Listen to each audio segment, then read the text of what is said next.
Welcome back, everybody, to the NCAA Next Up Dynasty here on NCAA Football 14. We have made it closer to the end of the season now as we'll be going through weeks 10, 11, and 12 today here in season number 4. I think this might be the most influential 3 weeks of the season because I really think it separates the boys from the men. We're going to find out which teams are legitimately contending for the college football playoff and which teams are going to come up short here in their important games. In the last episode, we went through weeks 7, 8, and 9, and we had a lot of interesting results and storylines. One of the most fascinating ones to me this year has to be the Georgia Bulldogs, who started the season off ranked as the number 1 team in the preseason poll, and now they're 2-6 and in danger of missing out on a bowl game. Florida State entered last episode number 1, and they were number 1 up until week 9, in which they lost their first game of the season, pushing the Notre Dame Fighting Irish into the number 1 spot. A new storyline that we really started to look at in the last episode was the rise of the Texas Tech Red Raiders. They are 8-0, undefeated, ranked number 6, and they're even getting a first place vote. I'm curious to see how they will be able to continue to perform today, along with all of these other teams who are well within the race. And at the end of the episode, we're going to get a really good idea of what to expect in these conference championship games, and we're going to have a very clear picture painted of what to look for over these last few weeks.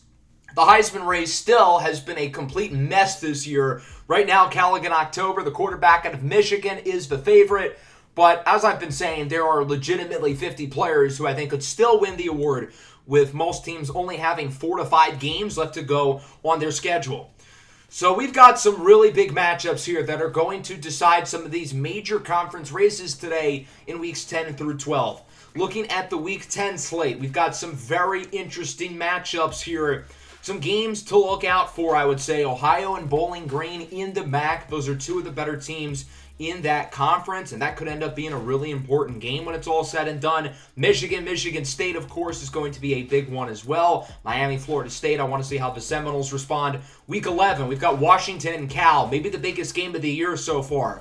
Florida and USC, a big-time non-conference matchup between 2 of the 10 best teams in the nation. And then again into week 12, a lot of very interesting in-conference matchups that could certainly sway many of these big in-conference races. So we will start in week 10, and we will open things up with some MACtion. 2 of the best teams in the MAC. Ohio facing off against Bowling Green. Bowling Green was one of last year's darlings, and they appear to be back this year. But Ohio's really good, and I think one of these 2 teams will most likely be representing the MAC East in the conference championship game. The way these 2 teams played today, I think both of them really want that spot. This game ended up going back and forth. Ohio quarterback Seth Frankenfield was very impressive with his legs. This game ended up going into overtime, but a game-winning field goal from the Ohio Bobcats would ultimately propel them to the win, 37-34. I think right now these are probably the 2 best teams in the MAC. I think you can throw Central and Western Michigan into that conversation as well. I think chances are the Group 5 representative in the playoffs will likely not come out of this conference. But if a team like Texas Tech falls flat on their face over the final few weeks of the season, then it is very possible we could see a team from a really competitive MAC conference maybe get that Group 5 spot in the playoff. And if that ends up being the case, I think there's a good shot it would be either Ohio or Bowling Green. Nice win here for the Bobcats as both teams are now 6-2 on the season. We've got a big rivalry game here between Michigan State and Michigan. One of our pick'em games of the week, a little bit over 60% of the vote is going with the Wolverines. This is not just a rivalry game, though. This is actually really important because both of these teams have a legitimate shot to make the college football playoff. Now, these 2 teams currently play in the Big Ten. However, this looks more like a Big 12 game with all of the scoring. There was literally no defense in this game whatsoever. Michigan State quarterback Jay Jordan threw for 8 touchdowns. No, I did not stutter. He threw for 8 touchdowns, leading the Spartans to the win over Michigan, 63-49. That's a whole lot of points. I hope you bet the over. Calic in October, the Heisman frontrunner, was good. Maybe not as good as the other quarterback, but good. October was very impressive on the ground, along with Casey Aceron. Michigan does not fall far in the rankings. They are now 7-2, along with Michigan State, led by Jay Jordan, the top projected quarterback in this class, who might have just cemented it today by throwing for over 500 yards and 8 touchdowns.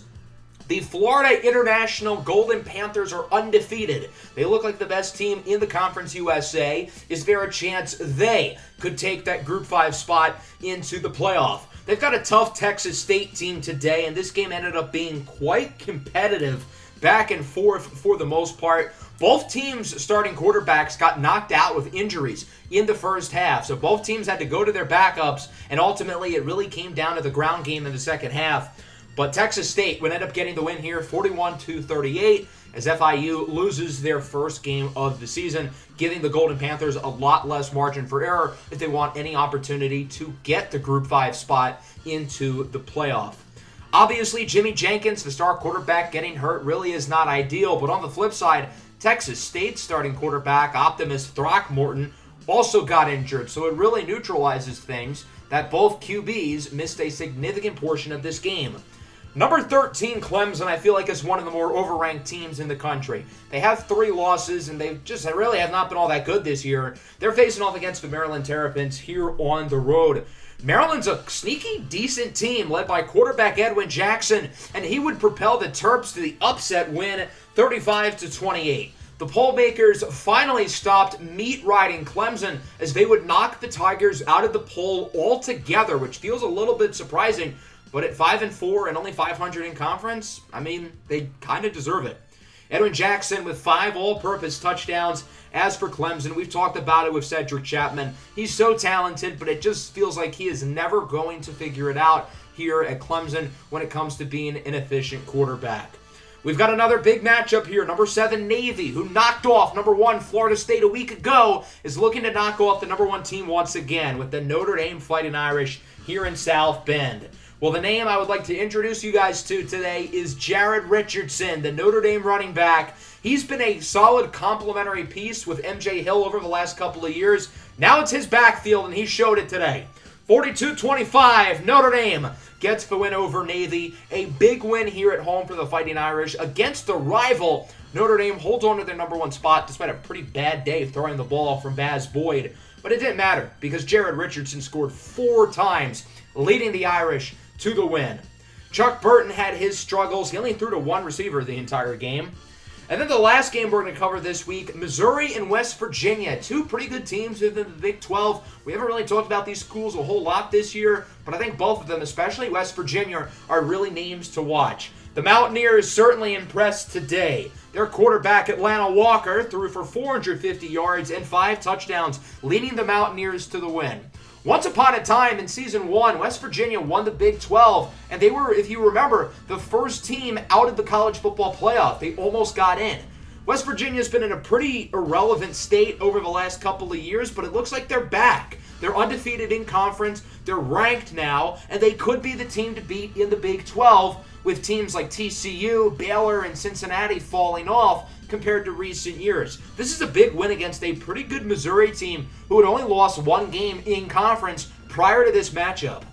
I think West Virginia will certainly be a name to watch out for in the Big 12 race as we continue to go forward. So we only ended up covering 6 games this week. There weren't that many super interesting games in Week 10 that I think are super important results. A lot of the teams we expected to win, like Washington, Cal, USC, Ohio State, they all took care of business. They won pretty easily. North Carolina with a big win against their rivals.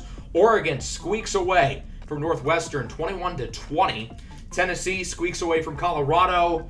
And then let's look down the board a little bit further now at some of these later games. Oklahoma puts up 52. Florida squeaks away from Georgia. They only win by 7. That feels a little bit closer than it should have been. Good wins for Old Dominion, UCF. Auburn remains undefeated. They are now ranked 2nd in the country. Baylor over Houston, FSU over Miami. And obviously West Virginia is now ranked. There's Middle Tennessee State, currently 6-2 after their win against Virginia. Here are all the games around the country. Good win for Utah. They are quietly now 6-2, one of the better teams in the Pac-12 this year. Central Michigan beats Toledo by 1. Nice win for the Chippewas. Penn State beats Illinois 52-49. LSU drops 45 on the University of Louisiana Monroe. LSU's got some easier games today. I think they can really improve that record. Rutgers over Syracuse. Rutgers quietly has been half decent this year. Nice win for Minnesota. Texas gets throttled again. Texas absolutely stinks. Remember when they were good last year? Hell, remember when they were like 4-1 this year and they were coming off a win against Alabama? That was fun. So now we've got plenty of movement within the polls. Auburn and Cal end up swapping spots at 2 and 3. I think Cal could easily move back up there depending on how they perform this week against Washington. That game we will dive into in great detail in just a few minutes. Michigan State only moves up 2, surprisingly. Navy drops 5. Middle Tennessee State goes up 5, as does North Carolina. Those feel kind of random. Baylor, Old Dominion, UCF, and West Virginia are now ranked. So that's 3 Big 12 teams jumping in. Clemson, Wisconsin, Bowling Green, and Virginia Tech all drop out. Virginia Tech lost again this week. That's their 3rd in a row. As for the Heisman watch, the top 2 remain the same. Omari August and Jared Richardson climb up a little bit, while Cal running back Harrison Myers slips to the number 5 spot. We'll see if this holds up here within these next few weeks. All of these teams have big games coming up, so we'll see if those players will be able to shine under pressure. Players of the week on defense, Dwight Kenny for New Mexico, and on offense, obviously, Jay Jordan, as expected, and as it should be, with 513 passing yards and 8 touchdowns. I don't know how he's not in the Heisman watch, to be honest. I know his rushing stats aren't all that impressive, but he is such a good passer. I feel like he should be in there. So now we're going to take a look at Week 11, and we have got some massive games with major implications here. The award semifinalists, by the way, are now here. We're going to look into those more in the next episode, but today I'm really more so focused on Weeks 11 and 12. Obviously, the big one is Washington and Cal. They're both ranked in the top 5. Huge matchup within the Pac-12 landscape. The winner of that game will be in good position to win the Pac-12 and go into the college football playoff. And again, we're going to dive really deep into that in just a moment. That's not the only super big game there. Baylor and UCF should be interesting. Big matchup within the Big 12. Florida and USC. How often do we get a non-conference game this late in the year with 2 top 10 teams? Texas Tech has an interesting test against a feisty Old Dominion squad, probably the hardest opponent that Texas Tech has left. Notre Dame heads to Autzen to face off against the Oregon Ducks. That could prove to be a challenge for the Irish. But we'll start with Washington and Cal. Around 2/3 of the vote is going with Cal to win this game, but I think it could go either way. Both of these teams are in the top 5. Cal has proven to be better over the last few years, but Washington is out for blood, in my opinion. So these two teams have played against each other in the Pac-12 championship in each of the last 2 seasons. But that cannot happen again because they are in the same division. The Pac-12 switched divisions this year, putting those 2 teams together, so only one of them can make the Pac-12 championship. And chances are it's going to be the team who wins this game today. Not only will the winner of this game be a game ahead of the other team, but they're also going to have the tiebreaker. As we look at the team stats, both of these teams stack up very well. Washington is top 5 in points per game and points allowed per game. Cal is 3rd in points per game. Both of these offenses are extraordinary, and they ended up living up to the billing today. This game was as good as advertised, and then some. Both of these teams look like they legitimately belong in the college football playoff, but only one of these teams is going to win. And sure enough, the Washington Huskies would get revenge after losing the Pac-12 championship 2 years in a row. They beat Cal 49-44. What a statement here for the Washington Huskies. They needed this after getting embarrassed 2 years in a row in the conference championship. In Season 2, they choked a big lead. In Season 3, they were down by like 30 at halftime. Marquise Harris was great for Cal. Kai Suggs-Gardner was great for Washington. But I think backup running back Jason Thornburg was really the story. He ran for nearly 300 yards in this game for Washington. Number 12, Navy, is coming off a loss last week against Notre Dame. They are heading to Rutgers to face off against a quietly half-decent Scarlet Knights team in the snow. Rutgers is a lot better than they were last year, and now they've got an interesting test against a great Navy team, and Rutgers looked the part. They would end up getting the upset here in close fashion, 21-19.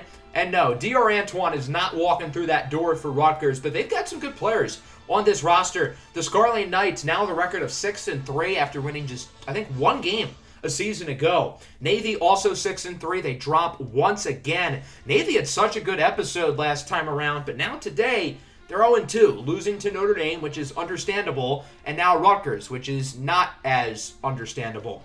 Number 6, Florida heads to the Coliseum to face off against number 9, USC. The people seem to like the underdog Trojans, getting around 55.6% of the pick'em vote. This game also ended up being as good as advertised, and again, both of these teams look like they belong in the playoff.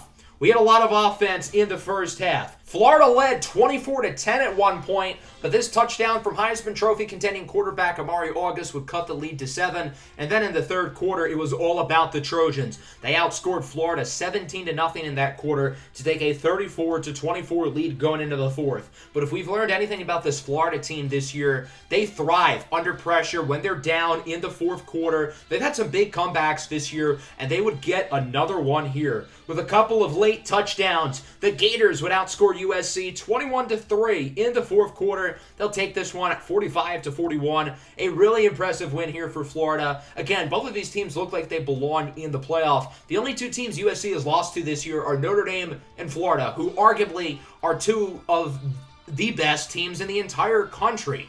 So USC is still in a good spot to make the playoffs. I wouldn't really worry about them. As for Florida, they're now 8-1. They're in a really good spot here. As long as they don't completely trip on their face, I think there's a good shot we see the Gators back in the playoff for a third straight year. Number 19, Michigan, coming off a loss last week, will be hosting the Stanford Cardinal in an intriguing non-conference matchup. The Stanford Cardinal are not used to the snow, considering they play in California. And let's just say their defense certainly did not look prepared to deal with the elements.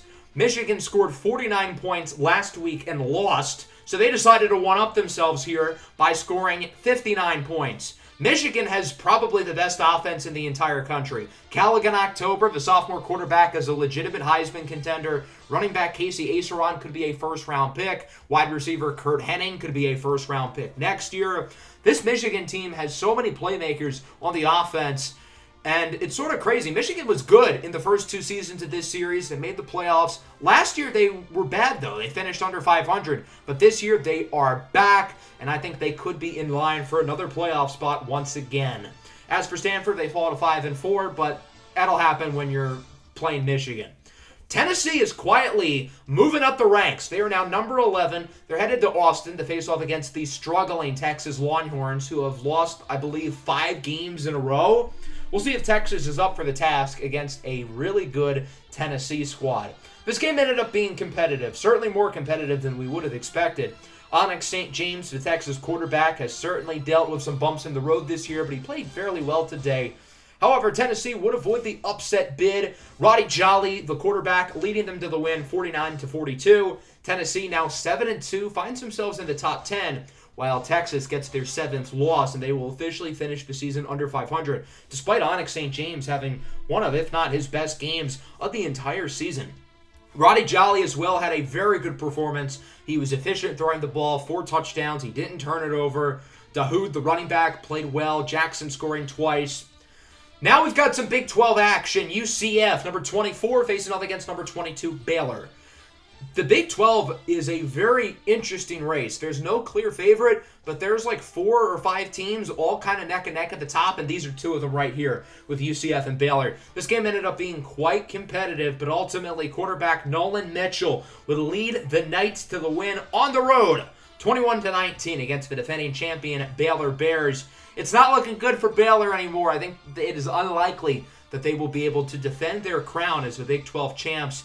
And if the season ended today, we could be looking at a West Virginia UCF conference championship game. I think both of those teams match up really interestingly. UCF now 5-2 within the conference. They don't have too many more conference games to go, so they should be able to clinch their division in the somewhat near future, hopefully for them within these next couple of weeks.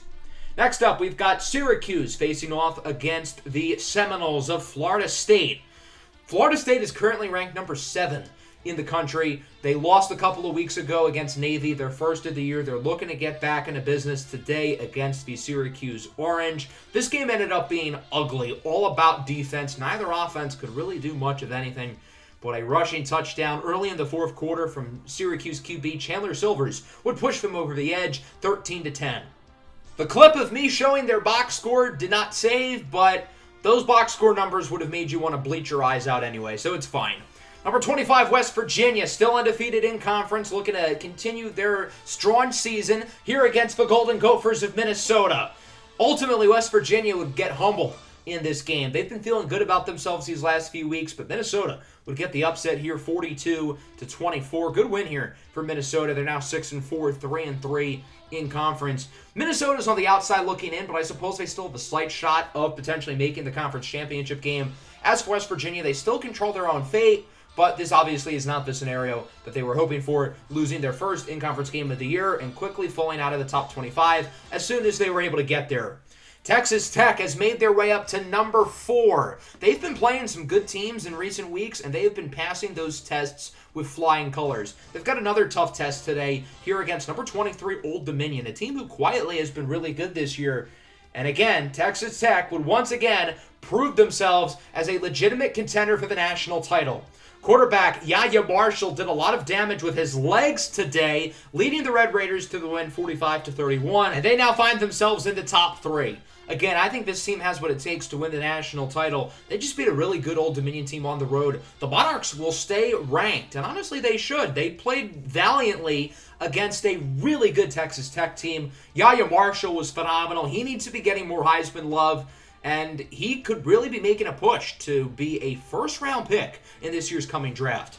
Number 1, Notre Dame, looking to keep their undefeated season going as they head to Eugene, Oregon to face off against the Ducks. Oregon's been up and down this year, but they still are ranked pretty high at number 14. However, they have not had to play against a team like Notre Dame, and the Ducks got completely squashed. Jared Richardson was even better than he was a week ago against Navy, and Richardson is really building himself a nice resume to contend for the Heisman. Notre Dame wins big, 40-14. Keone Hilary played horribly in this one for the Ducks. The numbers speak for themselves. I think any chance Oregon had of making the college football playoff, which was slim going into today, now is basically over since they have 4 losses. Oregon's made the playoffs 2 years in a row, but I don't think they're going back. Number 15, Middle Tennessee State faces off against Virginia Tech. These are 2 of the better teams in the ACC Coastal Division. So this game could actually prove to be very important when it's all said and done, and it ended up being probably the most exciting game of the week. Virginia Tech started off hot. They led 17-0 after the first quarter, but this Middle Tennessee State team is resilient. They've had some really ugly starts, but they perform better as the game goes along, and today was no different. This game ended up going into triple overtime, but the Blue Raiders would survive with a game-winning touchdown from running back Taquan Pugh to win this one 50-47. Middle Tennessee State has control of their own fate within the ACC Coastal Division. They're 7-2, 4-2 in conference. Jackson Masters had another Masters disaster class, throwing 4 interceptions. Brown with 2 touchdowns and 180 yards on the ground with over 10 yards a pop. Still not enough for Virginia Tech to get the win. Juan Escala Salazar is really showing signs of improvement. He still threw 3 interceptions, but he also threw 4 touchdowns and 420 yards. He has really started to come into his own a little bit as the quarterback of this team, and I think his week-to-week improvement is big for the Blue Raiders. As we look at some of these other scores, Kentucky is rising up. They beat Air Force. Wisconsin takes care of business as expected. Ohio State beats Purdue 56-10. Ohio State quietly is just dominating everybody they're playing against recently. Memphis over FAU. Utah is now ranked. Bowling Green is now ranked. FIU gets back on the win column, and then looking at some of the other games, TCU over Mississippi State. Louisville blows out Texas A&M. It's been another rough year for the Aggies. Duke upsets Miami. Georgia Tech upsets North Carolina. Troy upsets South Alabama. It's the week of upsets. Idaho continues their struggles. They lose to Washington State.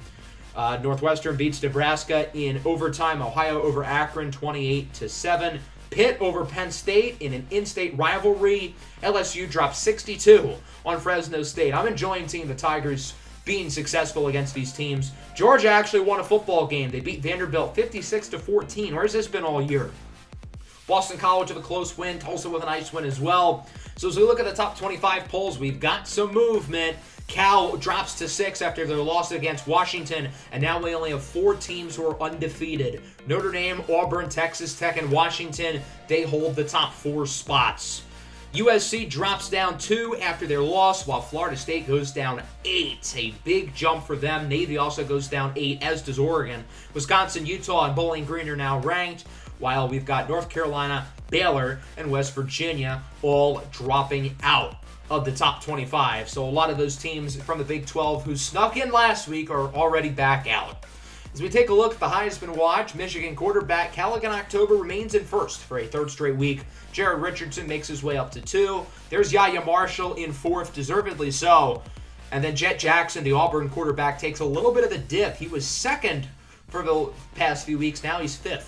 Players of the week, Malachi Fultz, the corner from Kansas State, a projected high draft pick with 2 interceptions. And then on offense, Yahya Marshall with 5 all-purpose touchdowns and nearly 500 all-purpose yards.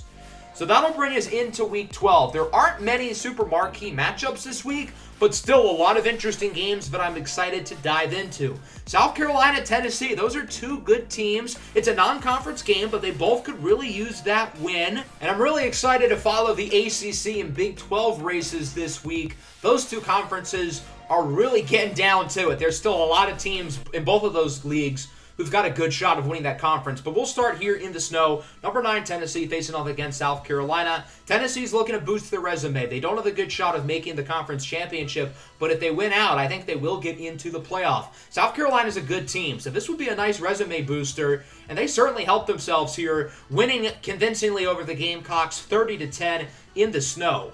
Roddy Jolly performing very well once again. Tennessee is now 8-2, and they are in prime position to get an at-large bid in the playoffs as long as they win out. They've got a couple of tough games, particularly Week 14 against Kentucky.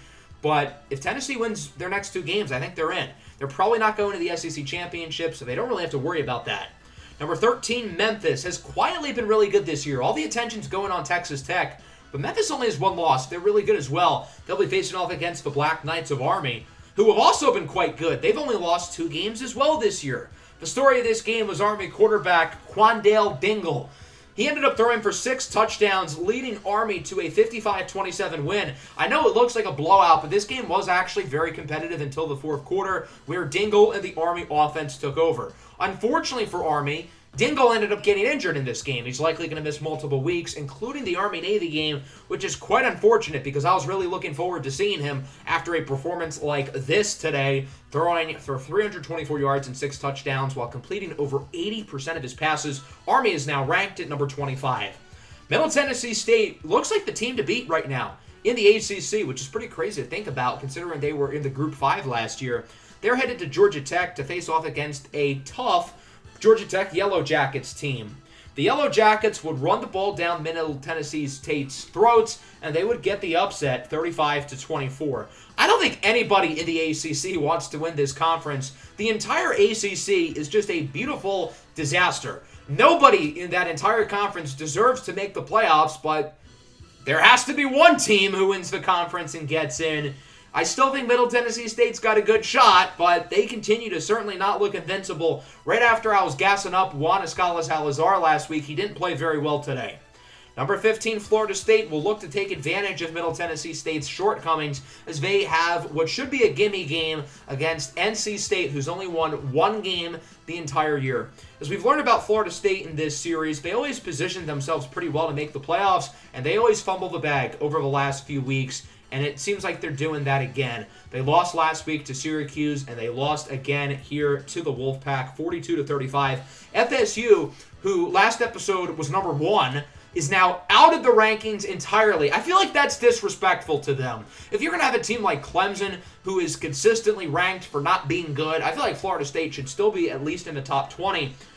But on the other hand, FSU is fumbling another real shot to make the playoff. With the ACC being bad, they had a silver platter to get in, and they've completely thrown it away.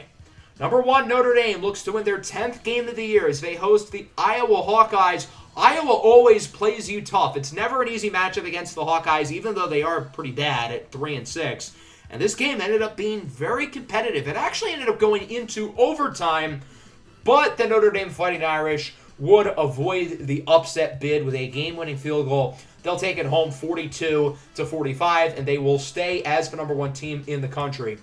Notre Dame is the first team this season to start an episode number 1 and go the entire way through and remain number one. So hats off to the Irish. It looks like they are basically a lock at this point to make the college football playoff, unless they lose out, which I feel is pretty unlikely. And even if they did, they'd still be 10-3 with a very strong resume. So I think chances are it looks like we will have Notre Dame back in the playoff for a second time in 3 years. The Utah Utes have quietly been really good this year. They only have 2 losses, and they're making some noise. They're currently ranked number 23, and they're headed to Washington State here in Pullman to face off against the Cougars. I was really curious to see how Utah would perform in this game in the snow on the road against a pretty tough team, and I was very impressed with senior quarterback Trenton McLaughlin. He would lead Utah to the win 41-31. The Utah Utes are now 8-2. It's kind of unfortunate that they share a division with Washington and Cal, and it doesn't really look like Utah's got any real shot of making the conference championship. But if Utah wins out, they'll finish the year 10-2. They'll probably have a top 15 ranking. They will have a legitimate case to be an at-large team in the college football playoff. So I really would not rule out Utah potentially grabbing one of those last few spots if they win out. The Auburn Tigers are number 2. They have been fantastic this year. They're undefeated, and here they are at home against the struggling Georgia Bulldogs, who are 3-6. If Georgia loses, their bowl eligibility is done. A lot of people expected a blowout, and it was a blowout, but not the team we would have expected to win. Auburn got slammed on their home field 23-0. The Tigers did not score today. Their offense looked awful in this game. Georgia didn't even move the ball down the field that well, and they still won by a lot. Auburn's Heisman contending quarterback Jet Jackson got benched, and the backup did not do any better. I wouldn't really worry if I was Auburn. The Tigers are probably still going to make the SEC championship. I think they've built enough cushioning for themselves to where they're probably still going to get a playoff spot, but this does hurt their seeding, and it also hurts their margin for error if they absolutely collapse here at the end of the year. But again, I wouldn't really worry about it. The final game we'll cover today is Maryland and Navy, and this game actually could be really important. There are only 2 teams in the ACC who have less than 3 in-conference losses. They are Navy and Maryland, of all teams. So the winner of this game really controls their own fate within the conference. This game ended up being very competitive and tight, but ultimately the Maryland Terrapins would get the upset, 27-25. Going into today's episode, I was really excited to see how Navy would perform against some good teams. They ended up going 0-3. Not good. The lone team in first place right now in the ACC is Maryland, of all teams, but there's one problem. Edwin Jackson, their quarterback, who's played great recently, suffered a potentially season-ending injury. So Gold is going to be their new guy. We'll talk about him a little bit more in the next episode. The ACC is just wild. I cannot wait to really dive into that race at the end here today, and then more so in the next episode as we take a look at some of the other scores. FIU with a nice win. Washington and Texas Tech are both now 10-0, along with Notre Dame, tied for the best record in the country. Ohio State with a good win. Oregon with a good win. Wisconsin with a good win. They're now 8-3. Old Dominion drops 68. Michigan State squeaks away from Pitt. Michigan over Penn State, Florida over Vandy, Bowling Green, Clemson, USC, all with nice wins. Alabama with a close one over Mississippi State. And then as we look at the other scores, BYU over Iowa State. BYU's been playing decently well recently. West Virginia gets back on the win column as they beat Cincinnati. Virginia Tech over Rutgers, UVA over Duke. Believe it or not, Duke kind of still had a shot in the ACC Coastal, but that loss really hurts them. Illinois barely beats Purdue. The Boilermakers now 0-10. UL Lafayette over Texas A&M. Arizona State over Colorado. That's actually a kind of important result in the Pac-12. We'll talk about that a little bit more in a moment. Central Michigan and Miami University of Ohio with solid wins. NIU over Ball State. UAB over Rice. Those are both 2 pretty good teams. Oklahoma State over Baylor. Miami over UNC. South Alabama takes care of business against Marshall. Minnesota over Houston. Oregon State over Missouri. So as we look at the polls, we've got some movement. Auburn drops all the way from number 2 to number 11, meaning Texas Tech and Washington each move up a spot, along with everybody else in between where Auburn was and where Auburn is now. Some other movers include Kentucky, who is now number 12. Wisconsin jumps up 4. Memphis goes down 5 after their loss. Clemson and Army are now ranked. FSU and Navy drop out. But look at the others receiving votes. There is one that kind of sticks out. Why is Georgia getting votes? I get they've won 2 games in a row and are playing better, but Georgia is still 4-6. How are they ranked technically as the 29th best team in the country when they're 4-6? I don't get that whatsoever. So the Heisman does not have a whole lot of movement. The only change is Troy Davenport is now in 5th. So it kind of seems like the Heisman race is finally settling down, and we finally have a good idea of who will be up for the award when it's all said and done. Players of the week, Andy Gardner for Texas State and Lee Whaley for San Jose State. Before we look at the games in the next episode, I do briefly want to go over these in-conference races. We're going to go into more detail in the next episode, but I do kind of want to set the foundation of what to look out for here. We'll start with the SEC. It's pretty straightforward here. The SEC, I feel like, is weaker than it's been in past years, and right now we're most likely looking at a Florida and Auburn conference championship. With Florida having the tiebreaker over Tennessee and Kentucky, the Gators have already clinched their spot in the SEC championship no matter what. As long as Florida doesn't lose out, I think they'll get a spot. The real battle to watch here will be Tennessee against Kentucky in Week 14. Tennessee's got a very good chance of getting an at-large bid, especially if they win out. Kentucky certainly could as well. As for the SEC West, Auburn still holds the keys to the card despite their loss. They do have to play Texas and Alabama these next couple of weeks, which won't be easy games for them before seeing Florida most likely in the conference championship. I think Oklahoma and Alabama both have a shot of getting an at-large bid. The only way either one of those teams can get in, I think, is if they win against each other in Week 13. That is going to be a massive game. Every year, Oklahoma plays against Alabama late in the year, and it ends up being really important. This year, no different. So I think realistically, Florida probably makes the playoff. Auburn has a good chance to, and then I think one of Tennessee, Oklahoma, or Alabama gets in. So I think we'll see probably 3 SEC teams get in.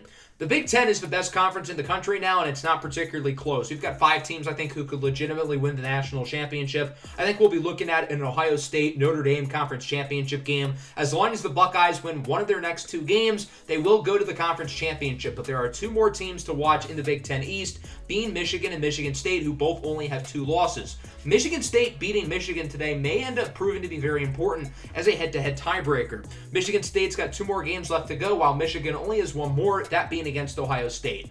As for the Big Ten West, sorry to Oregon and Wisconsin. I don't like your chances. I think Notre Dame probably wins this division. They're a game ahead of USC, and they had the tiebreaker, but I do think USC probably makes the playoffs. So realistically, I think Ohio State and Notre Dame will both make it. I think 2 of USC, Michigan, and Michigan State get in. So I think we could be looking at 4 Big Ten teams who get in.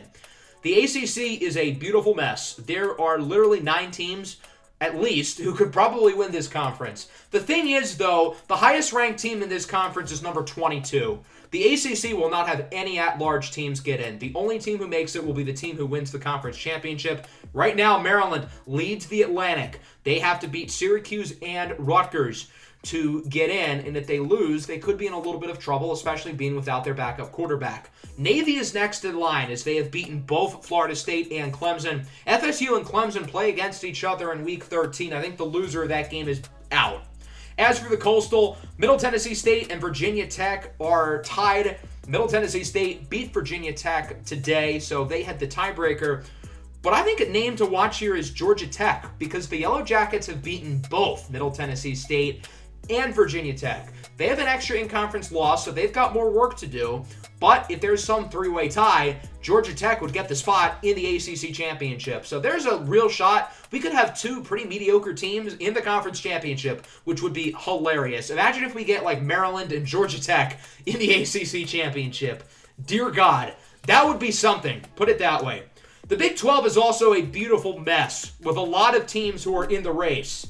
But right now, it's West Virginia and UCF who hold the cards. As we look at the Big 12 North, West Virginia is ahead. They play against BYU this week, though. BYU is only a game behind them, and if the Cougars win, not only will they be tied, but BYU would have the tiebreaker. So BYU could pass them with a win.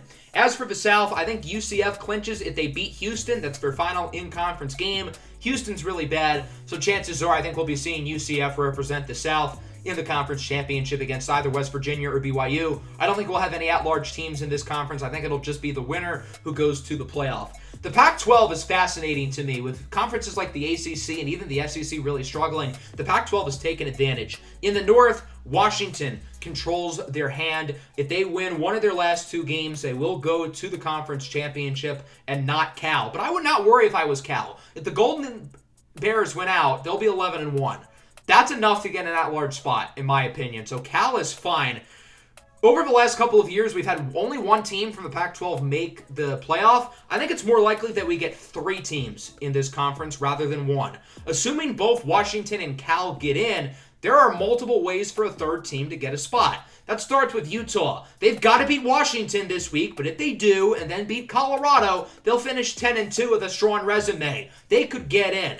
The other way we could have the third team get in is the winner of the Pac-12 South Division upsets probably Washington in the conference championship. Stanford has the lead, but I don't think it'll be Stanford who plays in that game. I think it'll be Arizona State.